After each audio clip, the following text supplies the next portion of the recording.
രാമായണ മാസം ആരംഭിച്ചതോടെ ക്ഷേത്രങ്ങളിൽ വലിയ ഭക്തജനത്തിരക്കാണ്.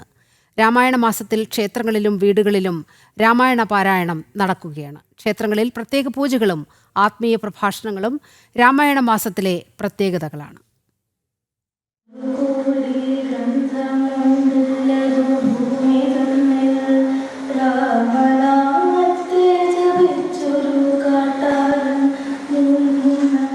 ഇനിയുള്ള ഒരു മാസക്കാലം ആത്മീയ ഉണർവിന്റെ നാളുകളാണ്. രാമായണ മാസം ആരംഭിച്ചതോടെ ക്ഷേത്രങ്ങളിൽ ഭക്തജന തിരക്ക് ഏറി.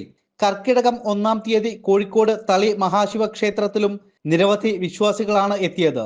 ഈ ഒരു മാസക്കാലം വിവിധ ക്ഷേത്രങ്ങളിലും സാംസ്കാരിക കേന്ദ്രങ്ങളിലും ഇന്നു മുതൽ രാമായണ പാരായണവും രാമായണ പ്രഭാഷണങ്ങളും ഉൾപ്പെടെ വൈവിധ്യമാർന്ന പരിപാടികൾ നടക്കും. എല്ലാ സ്ഥലത്തും ഏത് ഹിന്ദു ഗൃഹങ്ങളിൽ നോക്കിയാലും രാമായണം വളരെ ആർഭാടപൂർവമായിട്ട് ആചരിക്കുന്നുണ്ട്.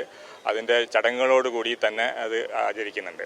രാവിലെയും വൈകുന്നേരം നിലവിളക്ക് കൊളുത്തിയിട്ട് ഇരുന്നിട്ട് അതായത് ഒരു കുടുംബ അന്തരീക്ഷം വർദ്ധിപ്പിക്കുക എന്നുള്ളതാണ് ഈ രാമായണ മാസത്തിൻ്റെ ഒരു പ്രത്യേകത. അതെന്താ വെച്ചാൽ നമുക്ക് നഷ്ടപ്പെട്ടുകൊണ്ടിരിക്കുന്ന ഒരു സങ്കല്പമാണല്ലോ ഈ കുടുംബ സങ്കല്പം എന്ന് പറഞ്ഞത്.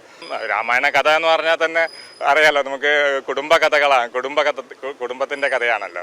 രാമായണ മാസം തുടങ്ങും മുൻപേ വീടുകളിലും ഒരുക്കങ്ങൾ ആരംഭിക്കും. എല്ലാം വൃത്തിയാക്കും, പിന്നെ പൂജാമുറിയൊക്കെ ക്ലീനാക്കും. ചേട്ടയെ കളഞ്ഞിട്ട് ശ്രീദേവിനെ വരുത്താന്നുള്ള ഒരു കോൺസെപ്റ്റാണ്. അപ്പോൾ രാവിലെ എണീറ്റ് ഇതൊക്കെ പലകയൊക്കെ ഒരുക്കി വിളക്കൊക്കെ കത്തിച്ച് വയ്ക്കും. തുളസി ഇല വയ്ക്കും, മുക്കുറ്റി, അങ്ങനെ ഇതുണ്ടല്ലോ, ഇലകൾ, കുറേ പൂക്കളുണ്ടല്ലോ, ദശപുഷ്പം, അതൊക്കെ വയ്ക്കും. കിട്ടുന്നത് വയ്ക്കും. ഇപ്പം എല്ലാം ഒന്നും കിട്ടാനില്ലല്ലോ. ഞങ്ങൾ രണ്ടുപേരും വയ്ക്കും. ധർമ്മത്തിന്റെ മൂർത്തിയായ ശ്രീരാമനെ പൂജിക്കുന്നതിലൂടെ ഓരോരുത്തർക്കും ഉന്നതി ഉണ്ടാകുമെന്നാണ് വിശ്വാസം. മലയാളികളുടെ സംസ്കാരത്തെ രൂപപ്പെടുത്തുന്നതിലും അധ്യാത്മരാമായണം വളരെയധികം സ്വാധീനം ചെലുത്തിയിട്ടുണ്ട്. ക്യാമറമാൻ ശശികുമാർ പടന്നക്കാടിനൊപ്പം ശിവദാസ് കന്മനം, ജനം, കോഴിക്കോട്.